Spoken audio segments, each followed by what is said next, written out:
Oke, halo guys. Selamat datang di podcast YIT. Saya Fauzi sebagai host. Jadi di podcast kali ini kita mau ngobrol-ngobrol tentang dunia K-pop nih. Di sini aku ditemenin oleh tim pro. Hai, Mira. Aku Ashima. Dan ada tim kontra juga nih. Hai, saya Anas. Langsung aja kita mulai lah ya, nggak usah banyak basa-basi.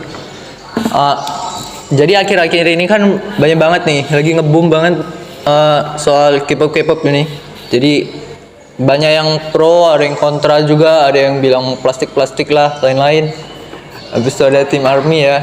Jadi menurut kalian nih, yang tim pro, apa pendapat kalian soal yang hinaan-hinaan itu gimana? Gimana ya? Kan nggak semua artis K-pop kan plastik. Ya. Semuanya operasi plastik.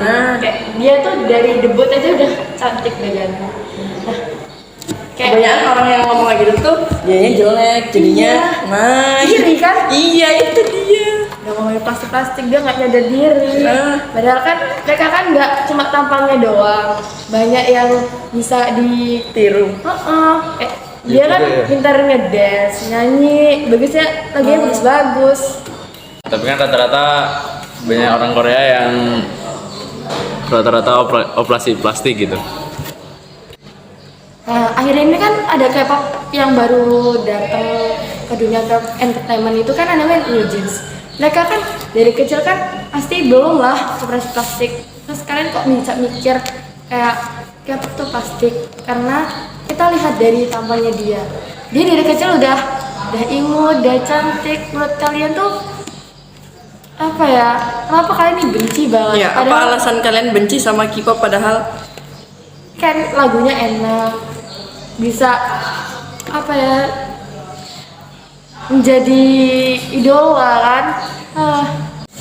Tapi aku punya alasan kenapa bilang kalau orang-orang Korea itu operasi plastik. Apa? Nah itu kan setiap manusia itu pasti di mukanya pasti ada tumbuh rambut.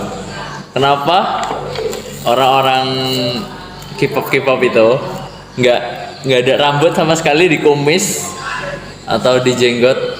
ya karena mereka perawatan, Kak. Iyalah. Ya perawatan, seenggaknya kalau perawatan ada dikit-dikit lah. Masa ya mau dicabut sampai Enggak. urat-urat ini? Enggak.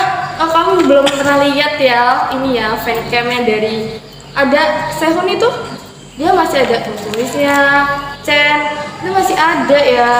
Kamu aja mungkin kamu terlalu benci dengan kayak jadi nggak bisa melihat wajah dia sisi positifnya. Iya. Sisi positifnya itu kan Nah, sekarang aku gantian nanya ke kamu. Nah, kamu kan suka tuh main game setiap hari 24 jam, nggak bisa berhenti itu dari game. gak 24 jam juga. Apa manfaatnya? Apa manfaatnya bagi kehidupan sehari-hari? Ya seenggaknya better daripada nontonin Korea. Loh, Soalnya dari kita main game tuh bisa ngasilin uang. Ada namanya joki game.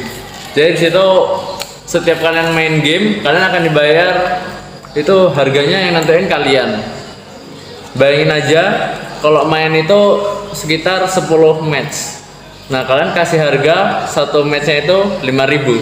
5 kali 10.000, 50.000. Sedangkan kalau kalian nontonin Taehyung, nah, itu nggak akan menghasilkan uang, tidak akan merubah masa depan kalian. siapa kata, Kak? Oh, jadi kamu ini udah punya penghasilan dong ya? Iya, makanya saya lebih suka ke game daripada nonton-nonton nggak jelas. Itu nggak cuma nonton doang, bisa jualan photocard, bisa jualan album. Iya dari Hasilin duitnya lebih banyak, Kak. Bisa 1 juta satu photocard tuh.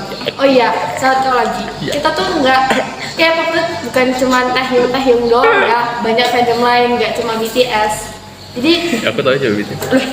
ya makanya kamu masuk ke dunia K-pop biar Ya, tahu. makanya kamu juga harus masuk ke dunia game biar tahu cuannya. Loh, Oke, Oke. kita balik ke tema awalnya ya. Nah, aku mau tanya ke yang K-pop dulu juga nih. K-pop dulu. Manfaat kalian nonton gitu-gituan tuh untuk apa ya? Satu, bahagia sih. itu pertama sih bahagia. Karena kita kalau misalkan lihat ya K-pop gitu kita bisa nggak terlalu stres, bisa meredakan apa ya banyaknya tugas di sekolah. Ya dengan ketampanan mereka ya. Oh, jadi kayak refreshing gitu ya? Ya. Iya dong, kan kita semua orang punya Oke. pilihan-pilihan sendiri. Kalau kita nih kan suka K-pop, jadi kita kan suka nontonin mereka. Jadi mereka tuh kayak suatu refreshing buat kita nggak terlalu stres dengan belajar.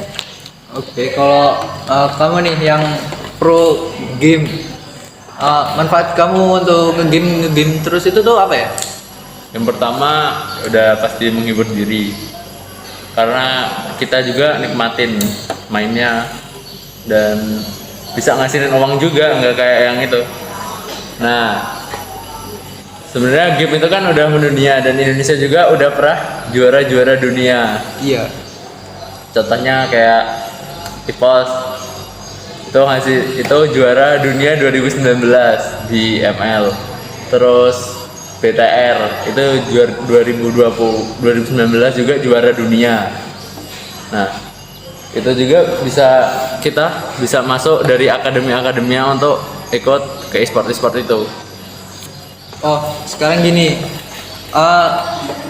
aku mau tanya sama kalian, hobi-hobi kalian ini sebenarnya ganggu aktivitas kalian nggak sih, kayak ke distract gitu, ya nggak? Enggak sih, Jadi kayak keporsir gitu. kan kita ada waktunya sendiri buat K-popnya sendiri, buat belajar sendiri, kita bisa ngatur. Kan kalau misalkan kita udah terlalu belajar banyak gitu, pasti kita pusing kan. Kita tuh perlu refreshing, makanya kita lihat kayak talk show-nya mereka, album-albumnya mereka, kan kita juga bisa belajar dengerin musik yang mereka bikin. Nggak kayak game terus 24 jam mereka Iya. mainin sampai matanya merah. Banyak ini Oh, kuota bisa belajar bahasa baru juga dong ya? Iya Iya, dong. betul. Coba sebutin bahasa Koreanya. Coba kalian translate satu lagu Korea aja, nggak usah full. Awalnya aja nggak apa-apa, kalau nggak refresh. Apa ini maksudnya? Lagu translate kan kalian katanya bisa belajar bahasa baru. Coba translate bisa nggak? Kan kalau di lagu-lagu K-pop itu kan ada sarangnya. Kita kan tahu artinya. Nah itu. Apa artinya? Aku cinta kamu. Aku enggak. Oh, itu artinya ya? Iya. Aku baru tahu malahan. Loh, Nah makanya kamu harus suka K-pop juga biar tahu kayak kita. Tapi Kalau kan kamu ngegame nih, itu sebenarnya ganggu nggak sih? Kalau di sekolah kan biasanya kalau ngegame, orang-orang ngegame itu sampai begadang tengah malam, tidurnya jam 2, push rank gitu ya. Itu Itu kan- waktu di sekolahnya gimana? itu kan orang-orang bukan saya. Kalau saya habis maghrib ya sholat isya, ngerjain tugas terus tidur, main game hari libur doang. Oh, jadi tahu waktu ya? Iya dong. Oke nih, sebagai solusi, jadi gini, sekarang ini kan internet ini udah luas banget. Setiap pembahasan di setiap tahunnya itu selalu berubah kan ya. Jadi apa salahnya dong ya kalau di sini ada pro K-pop dan yang di sini ada pro game. Jadi harusnya kalian harus apa ya? Saling hargai gitu lah ya. Karena kan internet ini nggak cuma untuk satu topik doang. Jadi sebagai solusinya, aku kasih solusi nih ya. Sekarang internet ini kan luas. Habis itu setiap masanya itu ada topik-topik yang baru, ada perubahan-perubahan.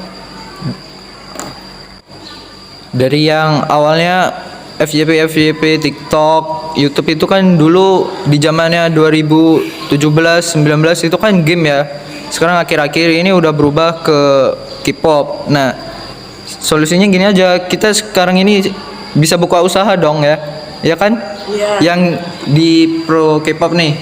Kan tadi katanya bisa jual apa? album photocard. Nah, itu juga bisa jadi sumber uang dong. Kalau yang pro ini katanya tadi bisa joki ya? Ya. Ya, jasa joki. Nah, jadi kita di sini nih sebenarnya nggak perlu ada perdebatan lah. Jadi kita urus diri kita masing-masing sendiri. Oke, sebagai penutup ya, karena podcast kita ini udah berakhir kan ya? Iya. Udah. udah selesai deh. Jadi solusinya kita ini harus fleksibel di segala kondisi, teman-teman. Kalau yang di game nanti kita bisa harus manfaatin segala kondisi. Kita itu jangan berpikir tertutup, pikiran kita harus terbuka, cari celah supaya kita bisa dapat keuntungan di segala kondisi.